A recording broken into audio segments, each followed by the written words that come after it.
کے مسلمان بنے, روح کے مسلمان بنے, زبان کے مسلمان بنے. ایک ہندو نے نا کتاب لکھی ہے حضور علیہ الصلوۃ والسلام کے سیرت مبارکہ پر. ہندو نے, وہ ہندو کہتا ہے کہ میں نے نا عجیب منظر دیکھا ہے عرب کے لوگوں کا. ہندوؤں نے نا بڑا خوبصورت میرے محبوب کے بارے میں لکھا ہے. ایک ہندو نے جب حضور کی سیرت پر کتاب لکھی تو کچھ لوگوں نے کچھ اشعار لکھے تو لوگوں نے کہا تو ہندو ہو کے حضور پہ لکھتا ہے, ہندو ہو کے. اس نے بڑا عجیب جملہ کہا, کہنے لگا ہو جائے عشق کسی سے کوئی چارہ تو نہیں, اور صرف مسلم کا محمد پہ اجارہ تو نہیں, صرف مسلم کا محمد پہ. اور پھر کہنے لگا نام و نسب سے اگرچہ ہندو ہوں پر کملی والے میں تیرا سادھو ہوں, کملی والے میں تیرا سادھو, میں تو ساتھ دیوانہ ہوں یا رسول اللہ آپ کا. تو نبی پاک علیہ السلام کے بارے میں لوگ لکھتے ہیں, وہ کہتے ہیں وہ محبت سے نہیں لکھ رہا, وہ سمجھ لیں کہ ایک عالمی تجزیہ نگار ہے تو ایک تجزیہ دے رہا ہے. کہتا ہے میں نے دو قسم کے عرب دیکھے, دو قسم کے. ایک عرب میں نے وہ دیکھے جو اتنے انا پرست ہیں, اتنے خود غرض ہیں, اتنے اپنے ذات کے بت میں الجھے ہوئے ہیں کہ وہ ایک حوض پہ اپنے گھوڑوں کو پانی پلانے گئے, 10 15 20 گھوڑوں کو پانی پلانے گئے ہیں تو جھگڑا ہو گیا, پہلے میں نے پلانا ہے, میں بڑا چودھری ہوں. اس نے کہا نہیں میں تجھ سے بڑا ہوں, پہلے میں نے پلانا ہے. اس پہ جھگڑا ہوا. وہ غیر جانبدار تجزیہ نگار کہتا ہے اس پہ جھگڑا ہوا, لڑائی ہوئی, قتل ہوئے, اتنے قتل ہوئے کہ یہ قتل نسلوں تک چلے, نسلوں تک یہ قتل آگے بڑھے. وہ کہتا ہے ایک میں نے وہ عرب دیکھے. اور پھر کچھ عرصے کے بعد مکے اور مدینے میں اللہ نے اپنے نبی کو بھیجا, مصطفیٰ کریم علیہ السلام آئے. کہتا پھر انہی عربوں کا میں نے ایک اور رنگ بھی دیکھا, انہی عربوں کا میں نے ایک اور رنگ, وہ جو گھوڑے کو پانی پلانے پر لڑ رہے تھے, آج میں نے دیکھا کہ ایک جنگ کے موقع پر 3 صحابہ یا 7 صحابہ زخمی پڑے, زخموں سے چور ہیں. ایک آدمی پانی کا پیالہ لے کے آیا, ایک کو کہا پانی پی لو, زخمی ہو, شدید زخمی ہو, نزع کا عالم ہے, تھوڑی دیر میں ہو سکتا ہے شہادت نصیب ہو, پی لو. کل جو گھوڑے کو کہتا تھا پہلے میں نے پلانا ہے, میں نے پلانا ہے, آج وہی قوم میں نے عجیب رنگ دیکھا, کہا پانی پی لو. تو کہنے لگا یار میں تھوڑا زخمی ہوں, یہ جو میرے ساتھ لیٹا ہے یہ زیادہ زخمی ہے, پہلے اس کو پلا دے, میرے بھائی کا بھلا ہو جائے. کہتا پانی لے کے اس کے پاس پہنچے, اس کو کہا تو پی لے. تو وہ کہنے لگا نہیں میں زخمی ضرور ہوں پر جوان ہوں, یہ میرے ساتھ جو صحابی لیٹے ہیں یہ زخمی بھی ہیں بوڑھے بھی ہیں, ان کو پہلے پلا. میں بات کرتے میں تیسرے کے پاس گیا تو اس نے کہا نہیں یار چوتھے کو پلا, وہ زخمی بھی ہے بیمار بھی ہے, اسے زیادہ ضرورت ہے. کہتے چوتھے کے پاس گیا تو وہ تڑپ اٹھا, کہنے لگا 5ویں کو پلا, اس لیے کہ اسے زخم مجھ سے پہلے لگا ہے, اس کا جہاد بھی مجھ سے سخت ہے. کہتے اس کے پاس گیا تو کہنے لگا یار 6 کے پاس چلا جا, اس لیے کہ اس کا وقت مجھے زیادہ قریب لگ رہا ہے. کہتے میں 6 کے پاس گیا تو وہ بول اٹھا, کہنے لگا وہ 5 جس رسول کا کلمہ پڑھتے تھے میں بھی اسی محمد کا ماننے والا ہوں, تو مجھے نہ پلا 7ویں کو پلا. کہتے اس کے قریب گیا اور میں نے وہ منظر دیکھا کہ وہ کہنے لگا نہیں اگر وہ 6 قربانی دے سکتے ہیں تو میں نے بھی نبی پاک سے تربیت لی ہے, تو پہلے کے پاس جا. کہتے میں اس کے پاس جا کے کھڑا ہوا تو روح پرواز کر گئی. میں دوسرے کے پاس گیا تو کلمہ پڑھ کے شہادت کا جام پی گیا. میں تیسرے کے پاس گیا تو حوض کوثر تک وہ بھی پہنچ گیا. کہتے ہیں 7 کے 7 وصال کر گئے, پانی میرے ہاتھ میں تھا اور میں اس صحرا میں کھڑے ہو کے سوچ رہا تھا یہ وہ لوگ ہیں جنہوں نے دل کا کلمہ بھی پڑھا ہے, روح کا کلمہ بھی پڑھا ہے. یہ ان کا صرف وجود نہیں جھکتا رب رسول کی بارگاہ میں, جب یہ جھکتے ہیں تو ان کے دل بھی جھکے ہوئے ہوتے ہیں, ان کی روحیں بھی جھکی ہوئی ہوتی. حالات بدل گئے میرے بھائی. ایک زمانہ وہ تھا جب حضرت عمر فاروق کی لونڈی نے کلمہ پڑھا, ہاں حضرت عمر لونڈی نے کلمہ پڑھا تو حضرت عمر نے اسے الٹا لٹکا لیا, درے مارتے. بی بی کہتی ہے عمر مجھے اتنا مارتے کہ مارتے مارتے تھک جاتے, پھر پانی منگاتے, پانی پی کے پھر مارتے. یہ وہی عمر ہے جو کہتے جو کلمہ پڑھے گا گردن کاٹ دوں گا. یہ وہی عمر ہے جو کوئی غریب مسکین قریب نہیں پھٹک سکتا تھا, لونڈی کو دروں سے مارتے. وہی عمر کلمہ پڑھ گئے. اور پہلے تو ایک قبیلے کے سردار تھے نا بھائی, پہلے ایک قبیلے کے سردار تھے, تو الٹا لٹکا کے مار. چاہیے تھا نا جب امیرُ المومنین بنتے زیادہ سخت ہو جاتے اور ان کے اندر سختی آتی، اور امیرُ المومنین بن گئے. 24 لاکھ مربع میل پر حکومت، 24 لاکھ مربع میل کا حکمران. چہرے پہ نقاب پہنا. کنز الاموال میں روایت موجود، وہی عمر جو کل غریب عورت کو دروں سے مارتے ہیں، وہی عمر. انقلاب آ گیا، سوچ بدل گئی، نگاہ اور دل مسلمان ہو گئے. عمر گزر رہے ہیں، ایک گھر سے بچوں کے رونے کی آواز آئی. چہرے پہ نقاب پہنے عمر رک گئے. افلا غلام ساتھ تھا. کہنے لگے پتہ کر کوئی مسئلہ ہے. دروازے پہ دستک دی. بی بی تیرے بچے کیوں روتے ہیں؟ کہنے دوڑ جاؤ. کون ہوتے ہو؟ تمہیں کیوں بتاؤں؟ غریب ہر ایک کو نئی داستان بتائیں. ابھی ایک جماعت آ گئی، مجھے بتاؤ میں حل کروں گا. پھر دوسرا آ گیا زخم ٹٹولنے، مجھے بتاؤ میں کس کس کے سامنے زخم کھولیں، کس کس کو بتائیں. بی بی کہنے لگی جا دوڑ جا. درجنوں آتے ہیں، روز پوچھتے ہیں، پوچھ کے تو بھی جا. آدھی رات کو تو کون ہے؟ حضرت عمر منت کرنے لگے. کہنے لگے بی بی تیری مہربانی بتا تیرے بچے کیوں روتے ہیں. تو عورت تڑپ کے بولی. کہنے لگی تو نہیں جاتا تو سن پھر. میرے بچوں کی غلطی یہ ہے کہ یہ غریب بھی ہیں اور یتیم بھی ہیں. ان کی غلطی ہے کہ ان کا باپ چلا گیا ہے. ان کی غلطی یہ ہے میں نے غریب گھروں میں پرورش پائی ہے. ان کی غلطی یہ ہے کہ ان کا دادا رئیس نہیں تھا. ان کی کوتاہی یہ ہے کہ ان کا نانا جاگیردار نہیں تھا. ان کی غلطی یہ ہے کہ ان کی ماں جہیز میں کچھ لے کے نہیں آئی. اور کیا پوچھنا ہے؟ حضرت عمر کہنے لگے بہن ماجرا کیا ہے؟ کہنے لگی باپ انتقال کر گیا. عمر جب سے حکمران بنا ہے اس گاؤں میں کبھی اس نے پھیرا ہی نہیں ڈالا. وہ آیا ہی نہیں. میری غریبنی کے بچے ساری ساری رات بھوک سے روتے، وہ کبھی آیا ہی نہیں. یہ غلطی ہے. پہلے تو میں کچھ نہ کچھ ان کو خشک روٹی کھلا دیتی تھی. آج تو گھر میں کوئی شے نہیں. شام سے لے کر پانی اور روڑے ہنڈیا میں ڈالے ہیں، پکاتی جاتی ہوں. کہا تھا چلو سو جائیں گے، اور بھوک بڑی ظالم ہے، نیند بھی نہیں آنے دے. سب روگاں دا روگ محمد، جس دا نام غریبی کنڈ ولا کے لنگ جاندے نی دوست یار قریبی. کب بھوک بڑی ظالم ہے، پیٹ بھوکا ہو تو یہ بھی نہیں آتی. سوچتی تھی سوچ اب تہجد کا وقت ہے پر سوتے نہیں. اب بتاؤ میں کیا کروں. عمر تو 24 لاکھ مربع میل کا حکمران ہے، اس کچی بستی میں کیسے پھیرا ڈالے گا. حضرت عمر دوڑے گئے. 60 سال عمر، کندھے پہ اناج کا تھیلا رکھا، کندھے پہ. غلام کہتے حضور مجھے دے دیں. فرمایا بتا قیامت میں بھی میرا بوجھ اٹھائے گا. پھر حضرت عمر لائے. پھر عمر نے اس بی بی کے گھر میں چراغ روشن کیا. پھر بوڑھے عمر کہتے میری بیٹیاں تھیں، میری بیویاں تھیں، میں نے کھانا کبھی نہیں پکایا تھا. میں نے اس بی بی سے کہا بہن تو بیٹھ جا. بیٹھ گئی. عمر کہتے میں نے آگ جلائی. آپ کے غلام کہتے ہیں جب عمر آگ میں پھونکے مارتے تھے تو ان کی داڑھی سے دھواں نکلتا تھا. عمر نے آگ جلائی.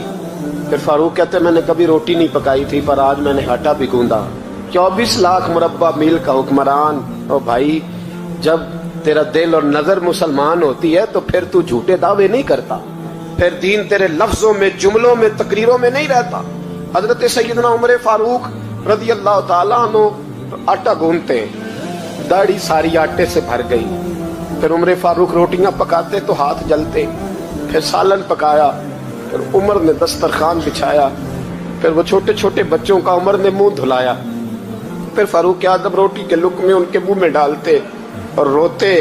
کہتے بیٹو عمر کو پتہ نہیں چلا کہ تم بھوکے تھے.